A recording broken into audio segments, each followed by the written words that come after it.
everyone, welcome back to Storytime with Grandma or Storytime with Nana. I am at the airport, so it might be a little noisy today. I'm heading from Honolulu, from this beautiful rainforesty, lush, beautiful green island, back to Seattle, back to the rain and the cold. But my heart is filled with gratitude for the time I've had here. So anyway, I thought I'd try to sneak in one last book. It's called The Penguin That Hated the Cold, kind of like Grandma going back to the cold. And today's a super special day, but I'll tell you about that later. Okay, The Penguin That Hated the Cold. It starts out in the South Pole, and it says, once there was a penguin named Pablo. He lived on a block of ice far away at the South Pole.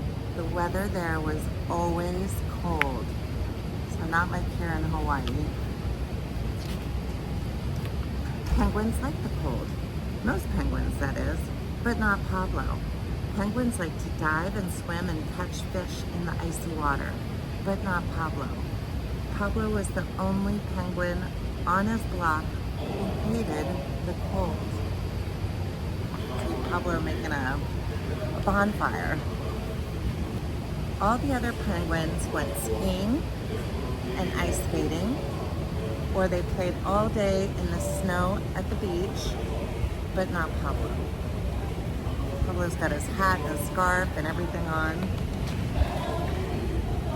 Pablo stayed inside, close to the hot stove. He kept his fingers warm and his feathers warm. Cold weather, said Pablo, is for the birds. The other birds, not me.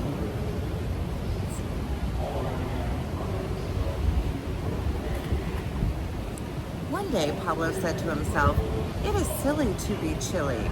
I will go where I can be warm all the time. He put on his skis and packed his stove on his back. So long, you birds, he said to the other penguins. Wish me luck. Oh no, something was wrong. The stove was pulling him backward. Pablo was going the wrong way. Down the hill he went, faster and faster. He was sliding straight toward a cliff. Oh no, Pablo. Oh no. Suddenly, Pablo was hanging upside down. His skis had caught on the icy cliffs. Now that was not such a good idea, said the other penguins. Poor Pablo was frozen stiff. They had to carry him home to his igloo. There they held him under a hot shower until he could walk again. See him hanging on his skis and then being carried home. Pablo. The next day, Pablo had another idea. He put hot water bags on his feet and under his coat. He put them around his neck. So long, you birds, said Pablo. This time, nothing can go wrong. Let's see. But something did. When Pablo stopped to look at his map, the hot water bags melted the snow. They melted the ice. Pablo sank and sank and sank down into the ice-cold water. Poor Pablo, said the other penguins. He will never get anywhere.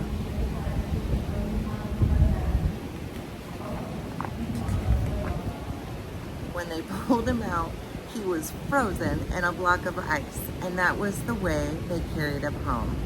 But Pablo's hot stove soon melted the ice. Pablo.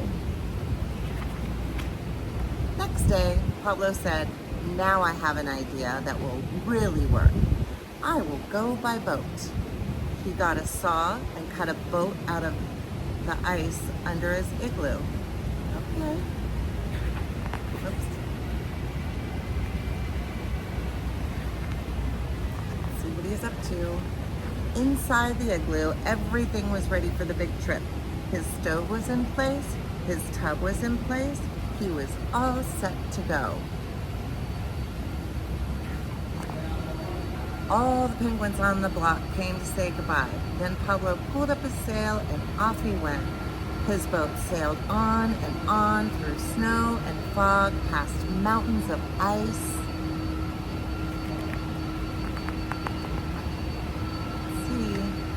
day after day, night after night, Pablo sailed on.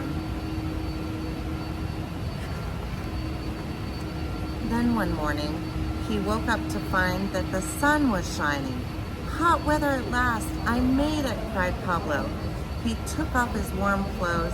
He lay down in the warm sunshine. Oh boy, Pablo said, this is the life.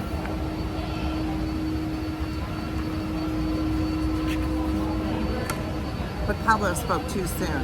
The hot sun started to melt his house. Then it began to melt his boat.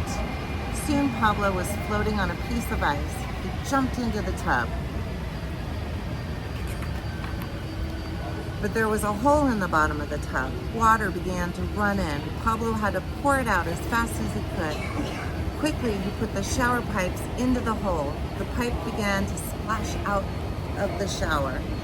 Smile one.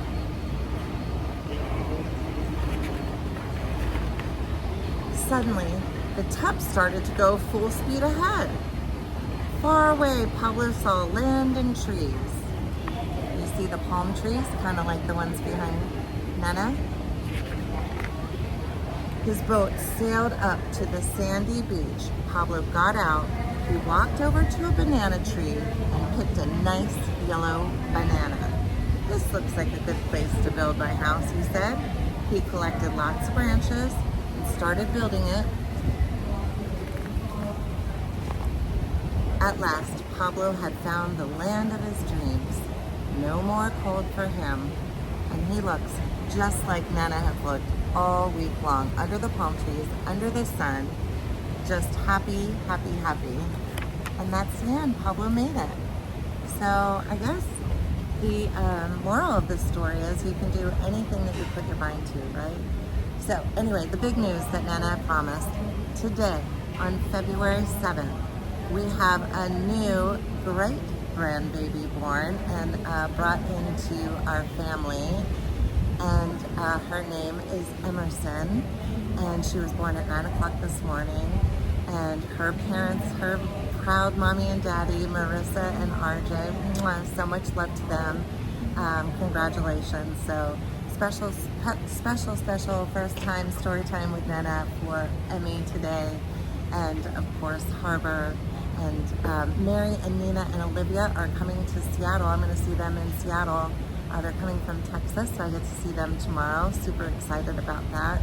And to all my other friends, to a special shout out to Gus and to Kennedy, and oh my goodness, my friends, who else did I promise? Lincoln and Logan, and to Finley.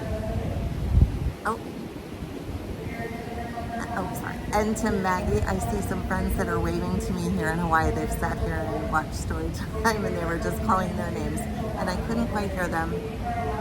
Jasper, to Jasper, Alana, and to my new friends in Hawaii, Jasper and Alana, for joining us here. Anyway, and to everybody, to all my other grands that I love, they're so big, and I don't know if they're embarrassed when I shout out to them on Storytime with Grandma or not. So we'll just keep it with the littles for a while. Anyway, thank you for joining me. Aloha from Hawaii. And I love all of you. And have a beautiful, wonderful day. And fill your heart with sunshine and gratitude. Mwah. Aloha.